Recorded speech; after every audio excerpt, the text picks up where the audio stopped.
So for cleaning, I like to use the equipment that I'm gonna be using as storage because you don't need more containers than you need. And so I like to use my fermentation bucket as my cleaning bucket and as my place to store the cleaner. And so the cleaner I'm using is PBW, which is a restaurant grade cleaner. You can grab it from your local homebrew store or order it online.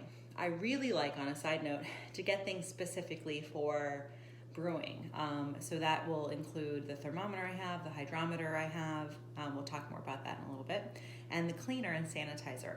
Because that way, if I have specific questions about, well, but how does this work with brewing? It's really easy to kind of overcome that because it's already made for brewing.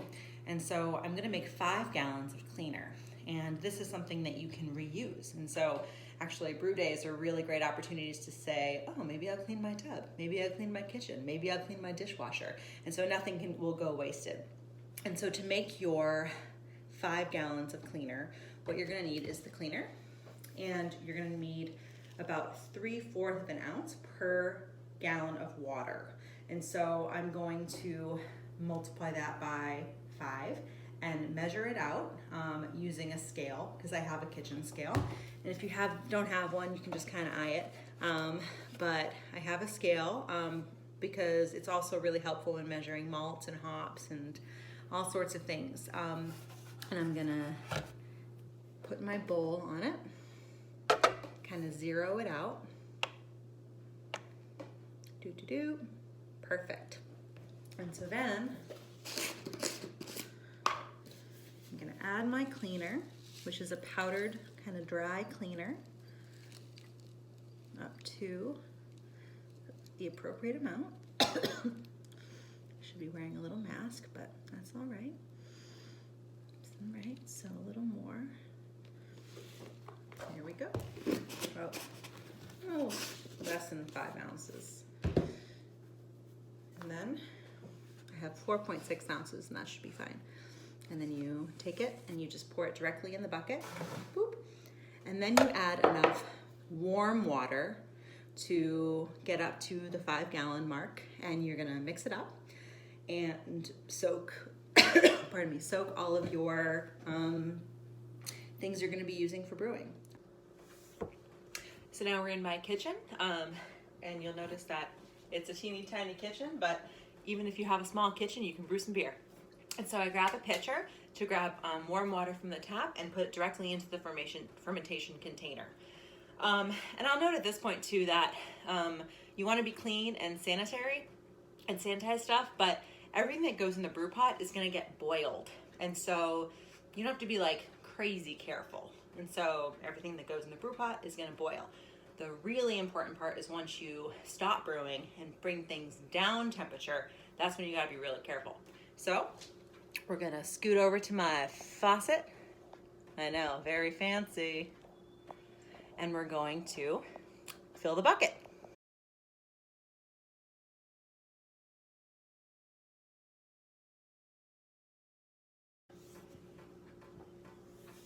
So now we have about 5 gallons of cleaner, and we're gonna keep that in the corner, as you can see, sort of on the side but still accessible, and so that I can always re-clean things if I need to. So now we're gonna let things clean and soak, and then give them a good rinse, and then we'll start brewing. So at this point, we're gonna write in our brew journal. And so what's great about this part, especially if you're a new brewer or haven't done it for a while, is the kits come with the recipe.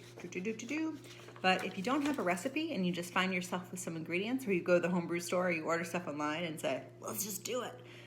There's lots of resources online that you can go to and forums you can go to for some advice. But in this case, we have a recipe, and so I'm gonna make sure to write it into my journal, into my brew book, my brew log. And then that way, if I change anything, I can write that down and notate that. And then I can also keep track of my time and what I do, when I do it, how much I add. And so these journals are great. This one specifically is for home brewing. And so there's a space. It might look backwards to you, but also my handwriting is atrocious, so there's that. Where you have the title, you say whether you're extract brewing, which we are, or all grain brewing. We're using some grains, but not all grains, so it's not gonna take all day, just, a couple hours. And then the date, the brewing date, super important. And then you wanna write down your hopeful percentage of alcohol if it's a recipe, and then your bitterness, which if you're just getting into it, don't worry about it. And then the color, and then you want to write down all of your grains and malts and your hops and your yeast. And there's a little area at the bottom for note taking, and I take big advantage of that. That's where I keep track of time, if I add anything and I do anything different, if I notice stuff.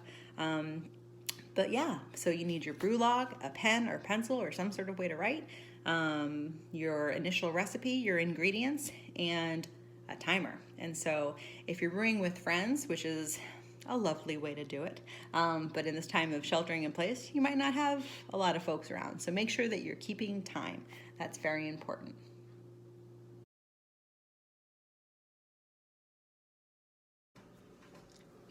Now it's time to rinse and then spray with the sanitizer and let air dry. And again, you want to rinse off your cleaned equipment until it doesn't feel slimy, and then you know it's clean.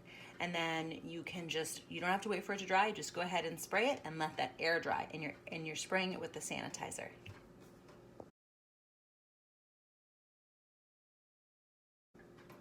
And here's my sanitizer. And we're gonna go ahead and spray it.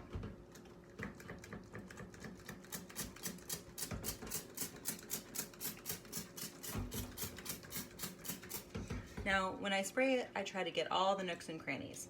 Some folks, when they use sanitizer, they like to make big vats of it and hold it in another fermentation bucket. I find spraying works just fine, but you want to make sure that you get all the little nooks and crannies. So anything that touches the beer after it's done needs to be clean. You don't want any surprise bacteria, wild yeast from your house going in your beer. So after you've sprayed it, put it aside to dry.